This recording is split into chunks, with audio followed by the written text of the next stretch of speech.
Welcome to Ironworks Speed Kustoms. Today we're going to do a shop tour of just going around the progress and the current build situation of different cars in the shop. I'm standing here in front of Rodger Holder's 1967 Chevelle. It's got a Don Hardy LS3 making 1,200 horsepower. It's got a Speedtech chassis, and we're just taking an older restoration and mounting it on the chassis and working on trying to make a car that is just meant to be fun to drive. Back when I was in high school, I used to attend the street drags, and this car was one of the cars that you went out there to watch. As a high schooler, I thought he might as well have been Kenny Bernstein back in the day. And so you would just see them racing on Formosa Road, Rock Pile Road, all the different places around town that they're racing on late on Saturday night. And so it's pretty neat to see that however many years, 30-something plus years later, we are putting a bigger motor in it and working on making the car much more fun to drive, not just a race car. So at this point, we've just mounted the body on the chassis. We've got the axle at full width with the housing ends on it with some dummy axles that we mock up on the car. As you can see, the gunny wheels are turned around backwards just to make the car a roller, so we can start exploring the mini tubs to get the mini tubs as wide as they can be, and then start exploring the wheel depth so that we can get that optimum look for the rear wheels and the front wheels.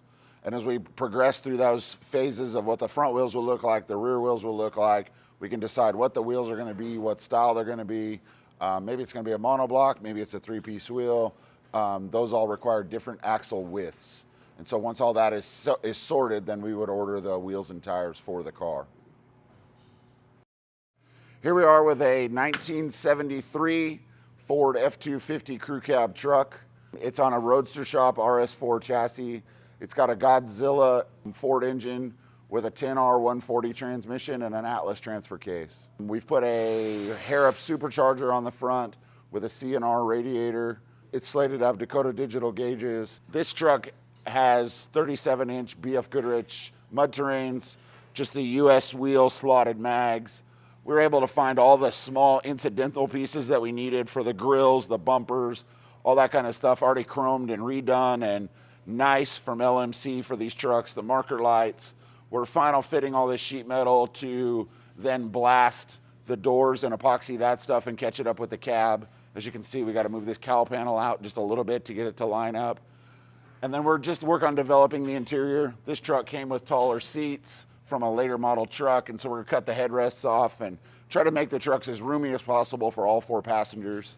In the back, we were able to source a bed from Autometal Direct, and that saves so much work of trying to resurrect these old beds that had stuff sliding around in them for ages, jumping creeks, whatever they were doing in these trucks for fun.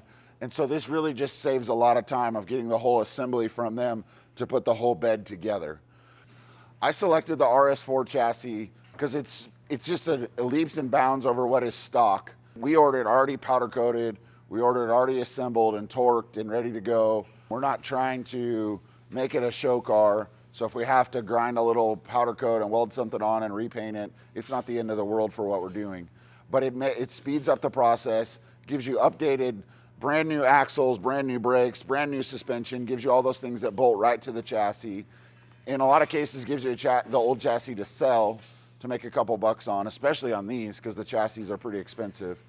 And just doing that, it gives a lot of comfort. When we did a Bronco a few years ago, and I was amazed when we went on a road tour with a car with a 96-inch wheelbase and a bunch of muscle cars, that Glenn and his RS4 Bronco drove that thing 85 miles an hour with the rest of us in muscle cars on a road tour. We would go down these long stretches of road, and I would see a couple cars behind me, and you would see the Bronco at the back of the pack, and that's where you knew he was always there. And just the comfort and the drive quality that's in those chassis really made a difference in the just the fun factor of having them. We've had Tavis Highlander designing for us on a regular basis for a couple of years now.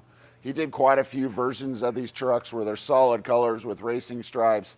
He did the black truck and the tan trucks with multicolored sunsets on them. I can't think of what that's called at this point.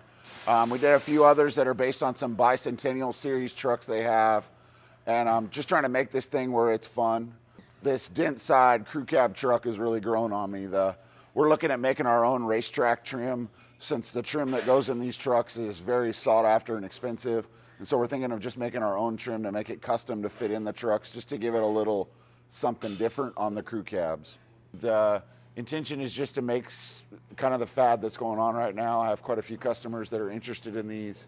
And as we're progressing, just trying to do some stuff that's a little bit more repeatable nowadays, and maximizing the efficiency to get some cars done, and just focusing on the fun factor. Not worrying about the rest of what the shows are for, not worrying about that, just worrying about just having fun, going to a show, going to Cars and Coffee, going on a road tour, going to the mountains, going to someone's beach house, going to whatever to go have fun. And these Crewcabs seem like a fun thing to do. In this series of 5 trucks, this number 1 truck is already spoken for. The number 2 is a 67 bump side that we are building in a feature magazine article with the first 3 trucks in Classic Trucks Performance magazine, just to kind of highlight the different vendors and give them some different 4-wheel drive content. The number 2 truck does not currently have an owner, and so if you're interested in that, please contact us. The number 3 truck was a patina truck that will be a 68 that already has an owner for a customer that we've built a previous car for. Number 4 is a Crewcab Chevrolet truck for a customer that we've built many cars for. And number 5 is a truck that probably will just finish the series if someone is interested in doing a Crewcab along that lines, whether it's Ford or GM. Here we are with Greg's 70 Chevelle. We built this car a little over 10 years ago. We had built the chassis for it. We started the whole process of kind of building these cars that were just meant to be fun. And this car got an LSA with a T56 back then, and it's clocking 14,000 miles, something like that. And the crate motor LSA that was in there had never been touched, didn't have a pulley on it, didn't have anything.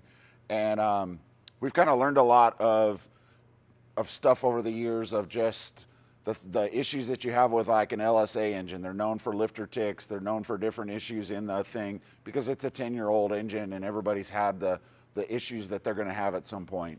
And so this was developing a lifter tick that a lot of times you could just solve it by turning the car off and restarting it, and the tick would be gone the next time you started it up. But we decided to build a new LSA with a bigger blower, a little bit more power, but we're not shooting to make a ton more power with these cars. The bigger blower will allow it to have a little less grunt on the bottom end, but the biggest thing is that it'll lower the air intake temperatures on those long days on the road. This car's driven, I think, 4 times from Bakersfield to Park City in one day, and that's a long time on the road. It's just a lot of hot air in the summer, just trying to take care of it. And so we put a little bit more lumpy cam in it so it sounds a little better. It's got upgraded fuel rails. We went with a Wagner front drive this time instead of the hodgepodge of GM performance parts stuff that they had when the LSA was new, to get the alternator up and out of the way of the upper control arm mounts. So we're waiting on a new flywheel because it was a 6-bolt and an 8-bolt difference. So once we have the flywheel later today, we'll be putting the engine in here. We have our Bowler Performance Stage 2 transmission that's been in there for a couple years, and we'll be putting all that back in the car and getting it on the road. We're upgrading the shocks to, 11 or 12 years newer valving in the triple adjustable ride techs that are in it, and having those custom valve to kind of match the Legacy Series Chevelles valving that we've been using in that. And so in that process, we've making a few bump steer adjustments on the front spindle arms, and getting things like that together. Just refreshing some of the interior. The seats are super comfortable, all that stuff's fine, but the door panels were a little worn. Just some of the armrest pulls, things like that are being updated from this to what we're using in the Legacy Series Chevelles as well. And so the car should be back on the road momentarily.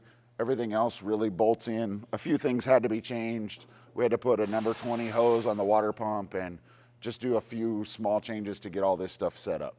The future for this car really involves just using the car for what it's been intended for. We had no idea this car would be on the cover of 5 magazines and have 7 features and there was like 12 pictures we took that still get circulated today all over social media. And so this car is pretty near and dear to Greg as a car that was the first car that I built with him, but it's also been the car that we've just driven it a ton and had a ton of fun in the car. In the mix of the cars that Greg has, he's been able to just use it a lot. And so people have tried to buy this car multiple times from him. And even when we blew up the rear differential in the middle of Cody, Wyoming, you know, one of my other customers had made him an offer to buy it as is, where is, broken down for the same price he'd offered him for. And he's like, no, I'll load it on a U-Haul trailer and we'll tow it back home. And so we did all that to get it home. And I don't think he'd ever sell this car. So I think he really enjoys the fact that this is kind of the beginnings of what became the Legeacy Chevelles years and years later of what we're trying to do. We kind of joke around and call this one the OG. Here's Troy's 71 Cuda. It's on a Art Morrison chassis. Someone previous to us had swapped a whole bunch of panels on this car to install it on the body, and we've kind of come behind them and fixed a bunch of stuff and straightened things and gotten things to fit properly. We lengthened the wheelbase to move the tires forward in the wheel well in the front. It's got a late model Hemi with boreless stack injection on it. We're getting ready to make a fixed mounted carbon fiber scoop that will attach to the stack injection. We have a bracket system made from a manufacturer that just looked a little too cheesy for us, but there wasn't a ton of options for the Hemi bracket system, and so we've been re-engineering that. We had to add some things and take away some things to go to an electric water pump to kind of go to some other parts and pieces on the car. We've gone through and built the wheel tubs to accommodate the ride height and the mini tub width. We made a rear valance for the back of the car, and we're working on making the diffuser out of carbon fiber as well. We're making flanges a little bit longer to glue the windows in so that they can be a one-piece glass with a small piece of trim rubber to accommodate for the glass that isn't so precise. And so we've been kind of working on those parts and pieces. The dash pad is from our Legeacy Series Chevelles. The console is as well. It has like 90s Corvette seats that are super thin and tall that'll fit good in the car. These wheels are currently Forge Line drop kicks. He's going to put some other Forge Line wheels on it, and we're discussing using the carbon hoops. It's got a T56 with a sequential shifter from, I believe it's S1 that comes from Bowler as well. It's got speed core carbon fiber front and rear bumpers, and we're just kind of progressing our way through the details now that we've gotten all the heavy mechanical stuff with the exhaust routed, fuel line routing, just a lot of that stuff kind of all routed in the car. The things are belly panned and attached together because it's still a unibody car, but it's been unibodied with an Art Morrison frame. You might be asking yourself, why is there a 1978 Mercedes SEL four-door Pope-looking car in the Ironworks Speed Kustoms shop? Well, a guy named Delesh from Orange County sent us the most organized email I've ever seen asking if we would be interested in working on his baby. He loves these cars and is passionate about just horsepower and the same thing that most everyone else is. He just is in love with the Mercedes. And so we started on it as a way of feeding the car that was Delesh's dream. And as we progressed through and lowering the ride height and putting C7 Corvette suspension in the front and an Art Morrison independent rear suspension in it with an LT4 that barely fits in the car, with a 10-speed automatic transmission, power seats, a lot of stuff to modernize the car. This car's become pretty cool. The renderings for this car are pretty neat. It's basically an earlier version of what might be an E190. An AMG version, E190, that kind of thing. Don't kill me in the comments for not being a Mercedes guru, but we've learned a lot of these cars, and it's pretty exciting when you see this car sitting on the ground with the HRE wheels, the big brakes, just a lot of the stuff that's going to make this car very classy, but also very AMG high horsepower-ish to give the car a little bit of rumble and just make it fun to drive. So in the construction of this car, with it being in incredible shape, we were able to scan the entire bottom of the car, duplicate where we wanted the ride height to be, duplicate where we wanted the axle center lines to be front to back in the car, put everything into the scan in SolidWorks, and then we could develop cut lines of where we would cut the existing chassis and where we would weld in the new developed parts into the chassis to achieve a factory look with the Corvette parts to put in here, but also use the existing unibody, as the floor in this car is very low in there to gain as much headroom as possible, because these cars are fairly thin, especially through the engine compartment. This is not typical for a lot of cars we do, of having the blower this close to here and the oil pan even with the bottom of the crossmember. The only way to have made this any more room in the car would have been to raise up the ride height. And so in doing that, we just set everything in SolidWorks in the car to achieve the optimum position for the geometry, steering angle, lock-to-lock turning, having everything we could at this ride height with the mock-up wheels and tires that we have on the car now. On the interior floor, we had to mini-tub it for the tires and wheels and the ride height, and for the IRS in the back. In the middle, we had to build the transmission tunnel to accommodate the 10-speed, but we also had to do a ton of work on the driver's side to get the transmission tunnel as close as we could to the transmission so that it didn't really take up a lot of the footwell room that the driver would have, because these cars are not very wide. They're thin and narrow, but they're long. And so as we worked with those pieces, we had to find the optimum position for the seats, the floor pans, and just getting everything set in the car so that the comfort for the driver is there, along with what had to be for the engine setback to get the engine behind the rack so that we could maintain the stock hood. I would think when this car is completed, you'll probably see it at SEMA, because that would be a great venue to show the car overall. The customer would probably like that as well. But I think you're going to see this car mostly at Orange County Cars and Coffee. You're going to see this at Southern California car events, as he lives down there. But I just think he wants to enjoy the car a lot more than he could before, when it had that turd of a gas motor in it and had all the constant stuff that leaked oil and did all the things of a 1978 Mercedes. Here we have Danny Schaefer's 1957 Ford Ranch Wagon.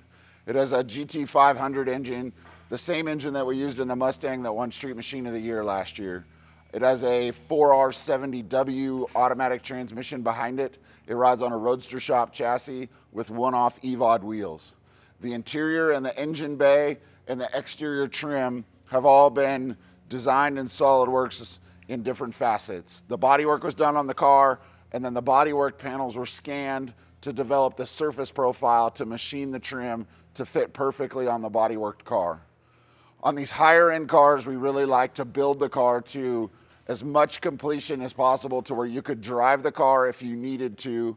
A lot of times we'll fire the engines on a stand, get all that stuff run in before we deburr it and make it pretty. But we want to make sure that all the plumbing fits, all the wiring fits, everything routes out very nicely in the car. And so in this car, we've made a billet engine cover panel. We made a billet radiator top tank to make it kind of have that old school vibe. We made the inner fender vents to do that. We made a lot of these covers for the air intake tubes, so to try and vintage up a very modern engine. Interior has many things in it that we've machined. The center console, the dash, and the glove box were all machined from aluminum that we designed, because the ribs were all different in the gauge cluster, the glove box, and the center console, and we wanted them to be the same. And then we made everything else, from the door panels to the interior trim to the lower valence under the dash that goes around and carries into the doors, that will be chrome.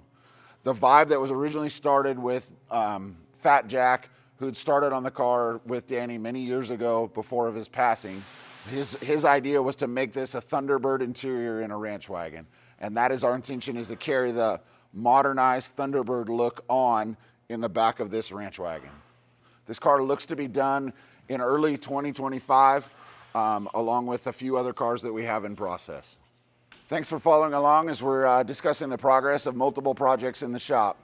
If you have any interest in contacting us about having some work done, from a small project to a big project to a Legeacy Series Chevelle, you can contact us on Instagram, or you can go to our website and follow the contact page.